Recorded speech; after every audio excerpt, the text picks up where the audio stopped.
Salam Pancasila.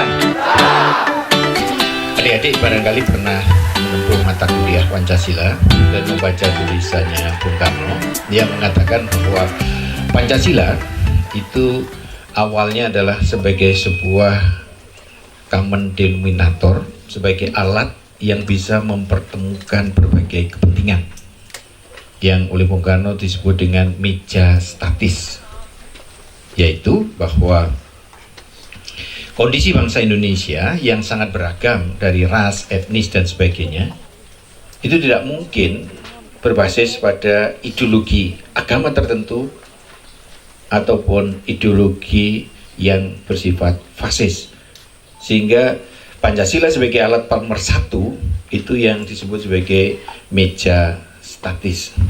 Dan seringkali Pancasila sebagai alat pemersatu ini dibahas di mana-mana. Cuman yang kedua, yaitu Bung Karno melihat Pancasila selain sebagai meja statis, itu juga light star dinamis, yaitu bintang petunjuk yang sifatnya dinamis. Dalam arti Pancasila itu juga menjadi penuntun, menjadi arahan, menjadi orientasi manusia Indonesia dan bangsa Indonesia dalam menatap masa depan. Nah, ini nanti kita coba agak sekilas kita bahas. Yang kedua, saya masih teringat oleh pandangan almarhum Winarno Surahmat, seorang pakar pendidikan yang prihatin dengan dunia pendidikan di Indonesia, yang intinya bahwa pendidikan tanpa dasar filosofi yang jelas bukan saja goyah, tetapi juga berbahaya. Artinya, kita cek, mungkin adik-adik yang di prodi pendidikan, kita tidak tahu filosofi pendidikan kita itu apa. Karena semua teori-teori yang masuk tidak sempat kita kritisi, apakah asumsi-asumsi dasar, apakah epistemologinya itu sesuai dengan nilai-nilai Pancasila atau tidak. Dan yang lebih ironis lagi, menurut Winarno Surahmat, seringkali orang yang membaca dan mempelajari filsafat itu gak peduli dengan prakteknya, sehingga dia asik dengan pikiran-pikirannya itu. Maka seolah-olah filsafat adalah sesuatu yang ada di langit sana, tidak sempat untuk membumi. Sebaliknya, orang-orang yang praktek di dalam dunia pendidikan juga gak peduli dengan filsafat. Nah, kenapa ini perlu saya tekankan? Karena di negara-negara maju, terutama Prancis dan Jerman, filsafat itu diberikan sejak di SMA. Kenapa? Diberikan sejak SMA karena dia ingin warga negaranya menjadi manusia yang rasional, menjadi manusia yang bijak.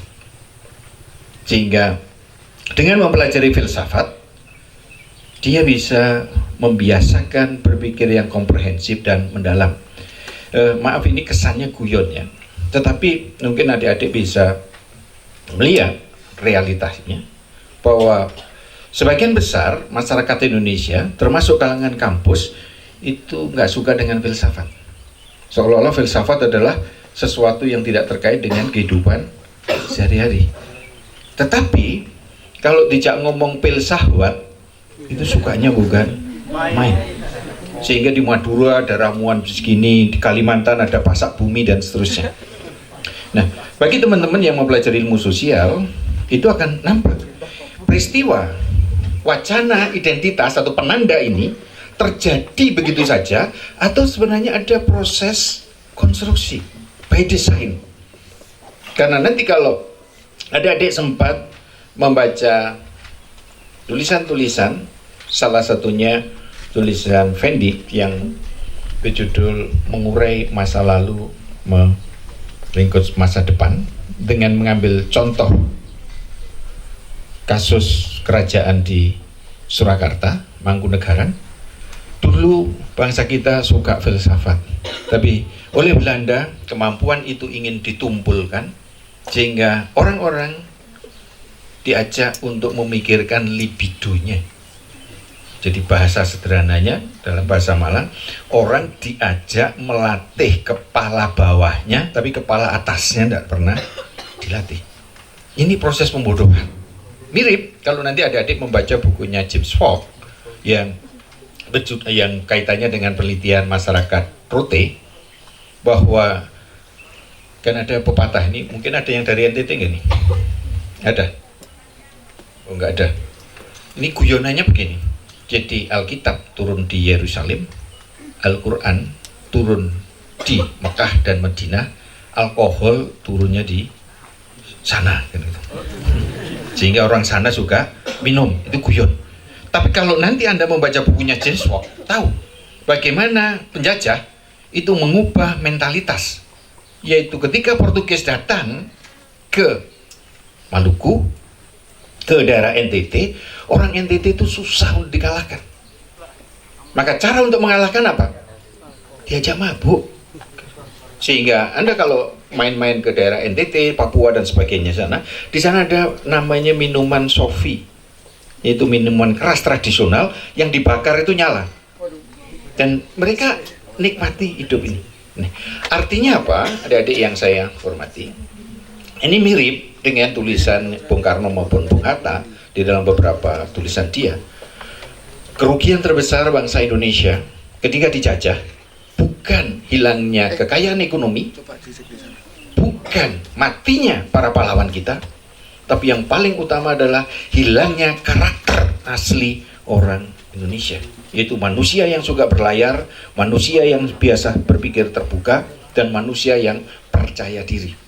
Sehingga manusia Indonesia mengalami demoralisasi, dan dampaknya apa?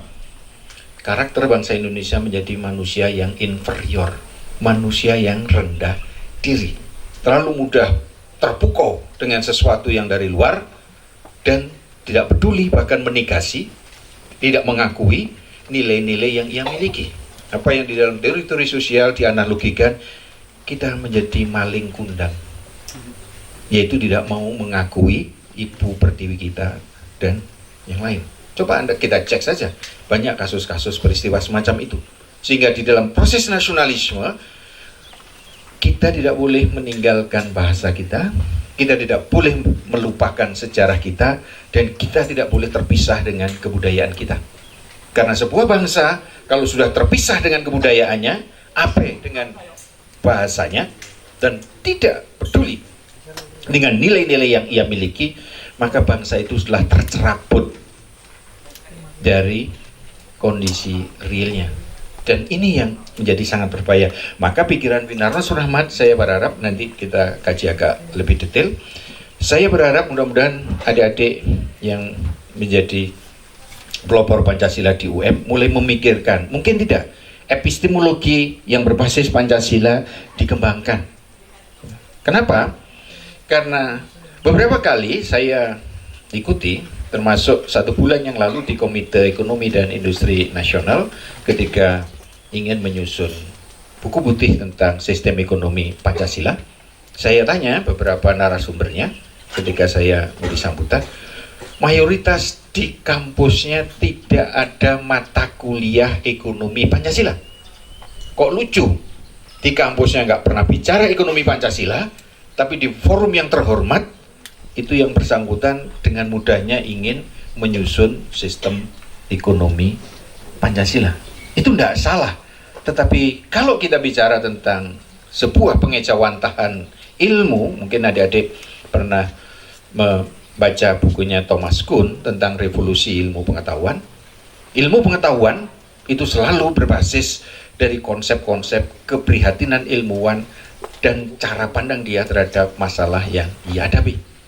Sehingga tidak ada ilmu yang netral.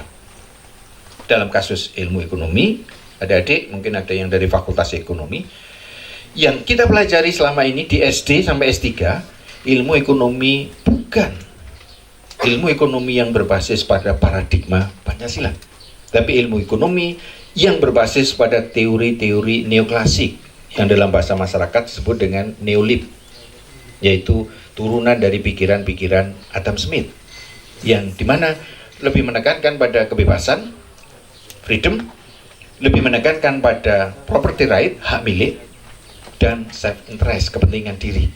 Nah, ini yang harus kita kaji ulang, sehingga kalau nanti adik-adik mencoba untuk mengembangkan Pancasila sebagai sebuah epistemologi, itu juga menarik, sesuatu yang baru bagi kita, dan ini tantangan pada kita semua.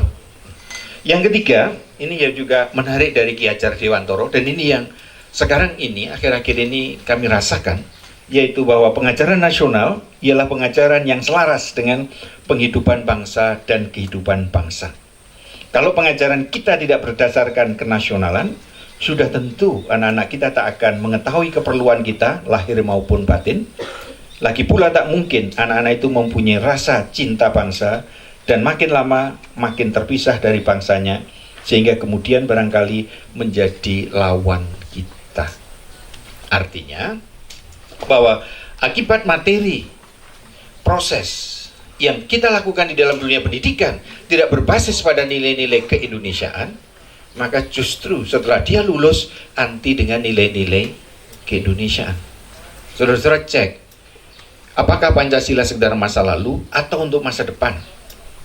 Adik-adik belum berkeluarga, coba nanti ketika adik-adik sudah berkeluarga, ingin tidak anak-anaknya itu terpisah karena etnis, terpisah karena ras, terpisah karena agama di dalam kehidupan sosial sehari-hari.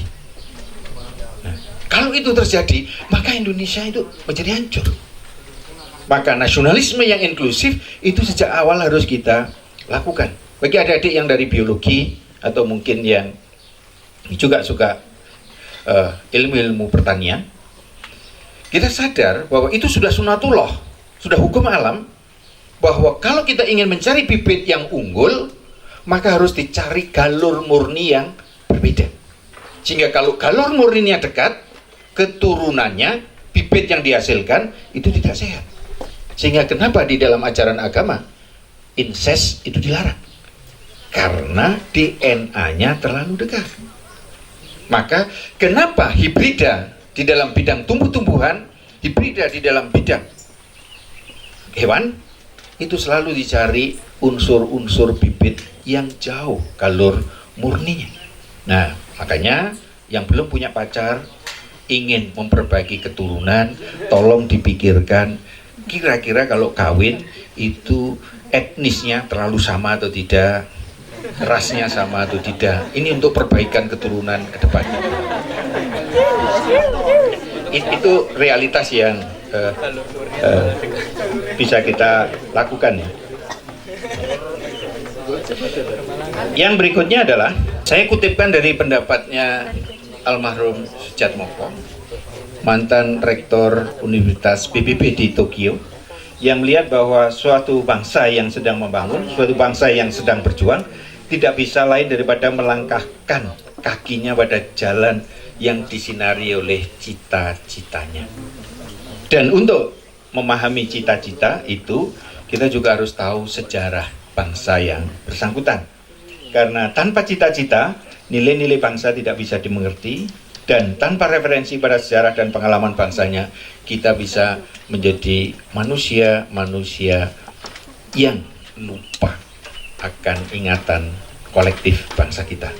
Kita contoh sederhana, jarang Bapak Ibu dosen kita, guru kita, ketika kita masuk kelas, itu ditanya cita-citanya apa. Kita seringkali lihat Bapak Ibu guru dan Bapak Ibu dosen, ketika masuk kelas pertama kali, bicara langsung pada materinya. Sehingga ada cek, nanti ketika Anda yang dari pendidikan, PPL dan sebagainya, banyak guru itu stres kalau materinya belum habis di akhir semester. Dia pula banyak dosen yang bingung sampai tugas-tugasnya di akhir semester itu dipaksakan karena materinya belum habis. Sementara banyak guru dan dosen tidak stres kalau siswa atau mahasiswanya stres. Ini tadi kaitannya dengan pendapatnya Winarno Surahman tadi. Pendidikan hanya untuk transfer of knowledge atau sebagai jembatan bagaimana potensi diri dari siswa dan mahasiswa itu tumbuh kembang. Karena kalau kita ikuti konsep-konsep yang ada di dalam masyarakat kita,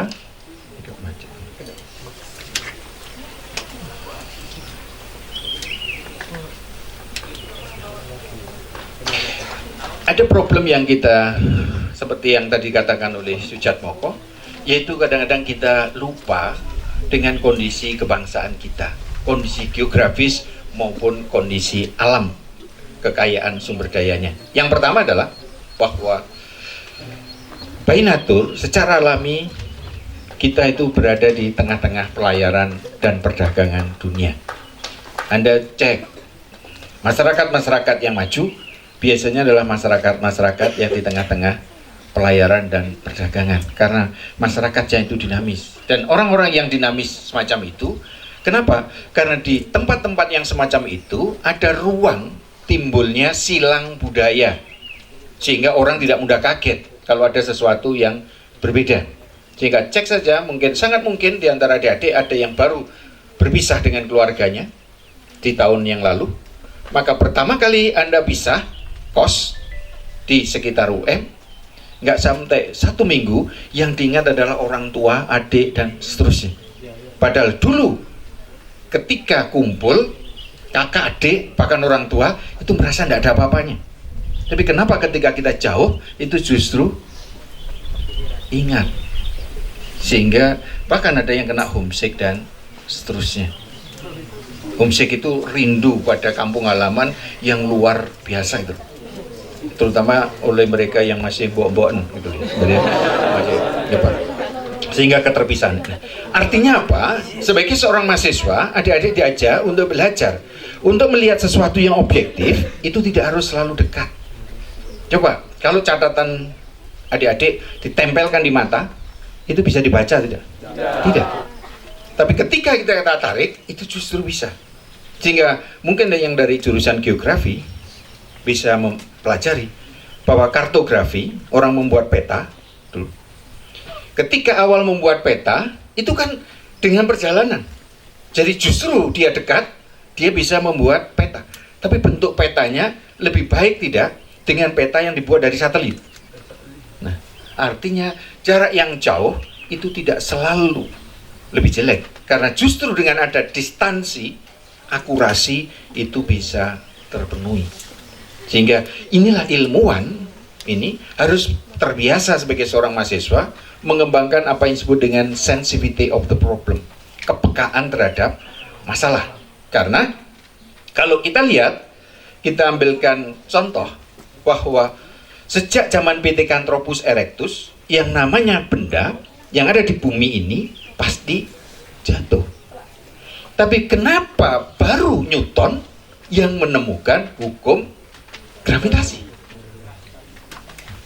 Demikian pula, sejak dulu kalau namanya air di dalam suatu tempat, kalau dimasuki benda, air itu akan tumpah. Tapi kenapa baru Archimedes yang bisa merumuskan tentang hukum berat jenis? Karena dia bisa melakukan refleksi dan dia bisa mengambil jarak dari keseharian. Sehingga kalau adik-adik ingin menjadi seorang ilmuwan, menjadi seorang intelektual, jangan kaget, kehidupan Anda akan dipenuhi oleh apa yang dalam psikologi disebut dengan anxiety, keresahan. Jadi seorang ilmuwan selalu resah, melihat realitas yang biasa itu selalu dipertanyakan. Karena ciri-ciri seorang ilmuwan itu adalah mempertanyakan yang biasa itu ada apa dan seterusnya. Nah, dalam kondisi yang semacam inilah, di dalam silang budaya, pikiran kita bisa menjadi terbuka dan toleran. Dan konsekuensinya, karena kita bisa terbuka, maka di sini kita bisa antisipasi terhadap perubahan-perubahan, bahkan tidak tertutup kemungkinan kita bisa melakukan sebuah lokal genius. Apa yang dimaksud dengan lokal genius adalah kemampuan penduduk setempat dalam mengolah pengaruh budaya dari luar yang disesuaikan dengan nilai-nilai yang ada. Jadi yang dari luar tidak diterima begitu saja dan juga tidak ditolak begitu saja, tapi diolah. Ini yang kita sebut dengan lokal genius.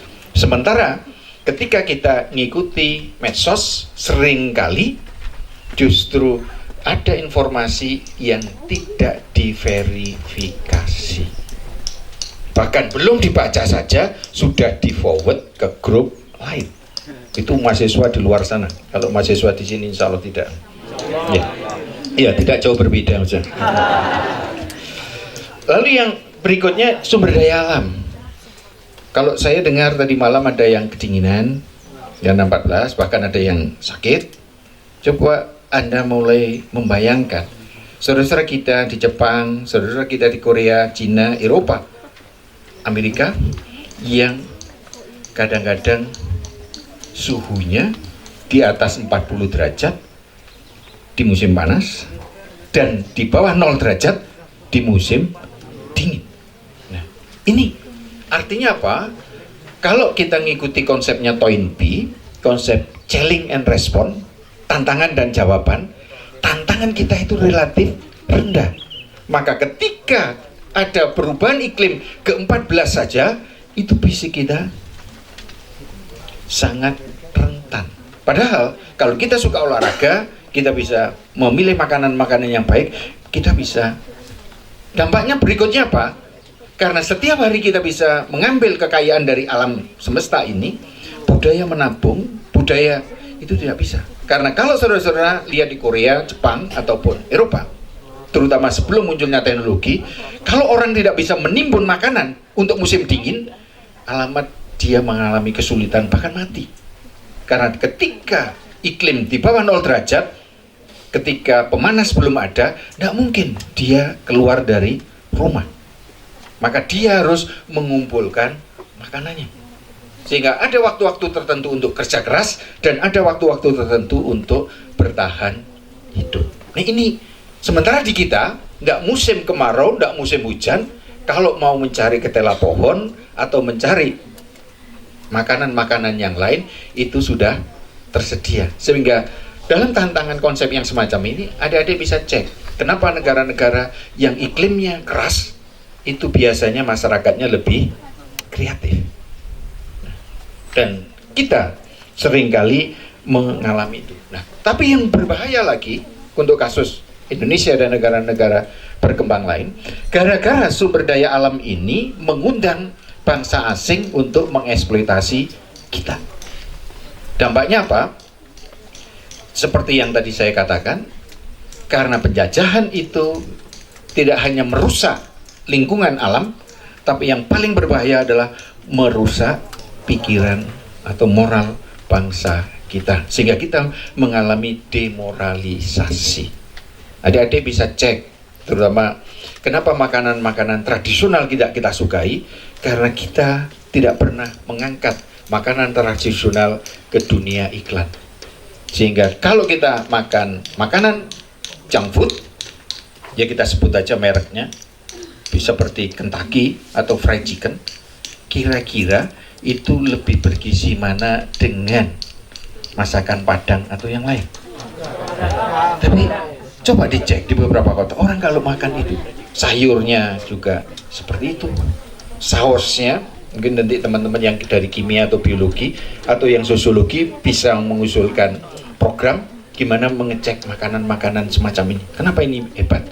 Karena seringkali kita ditipu oleh cara iklannya, yaitu anak-anak kecil, terutama PAUD dan TK dan SD, datang pertama kali ke makanan-makanan junk food, nggak suka dengan makanannya, tapi suka dengan hadiah yang sifatnya kecil-kecil itu kan. Nah, dan setelah melihat hadiahnya, lama-lama lidahnya diubah, sehingga eating habitnya berubah.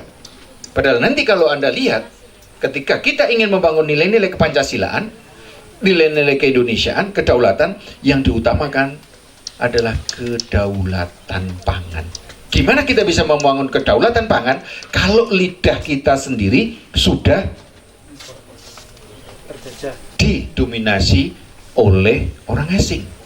Nah ini tantangan-tantangan kita semua, sehingga problemnya para pendiri bangsa kemudian kebingungan bagaimana kita menyatukan itu. Sehingga sejak pergerakan nasional, seorang tokoh muda, Kartini salah satunya, seorang tokoh muda di dalam dunia pers, media, Tirto Adi Suryo, dan seorang dokter yang pertama kali jadi dokter sungguhan, yaitu Ahmad Rifai, orang dari Sumatera, itu melihat bahwa problem kita adalah problem persatuan bangsa, walaupun batasnya masih lingkup yang kecil. Sehingga kita memerlukan sebuah Lebensraum, yaitu bagaimana pandangan dunia kita itu bisa terbuka. Dan itu hanya bisa terbuka kalau kita punya alat media komunikasi yang sama. Coba bayangkan kalau saudara-saudara yang dari Betawi, kalau belum ada bahasa persatuan bahasa Indonesia, saya tidak bayangkan apakah mungkin pergi ke Malang kalau dia nggak punya guide yang ngerti bahasa Jawa. Dia pula kalau saudara-saudara ke Medan, gimana bisa berkomunikasi? Ini yang seringkali, karena bagi kita itu bukan tantangan, itu tidak kita anggap sebagai sebuah masalah. Ini karena dengan bahasa persatuan inilah dunia makna Lebenswelt itu bisa dibangun bersama. Dampaknya apa? Maka dampaknya adalah kita bisa mencoba untuk menjadikan bangsa kita tidak bisa dilepaskan dari geopolitik, yaitu di mana kita hidup, yaitu wilayah tanah air.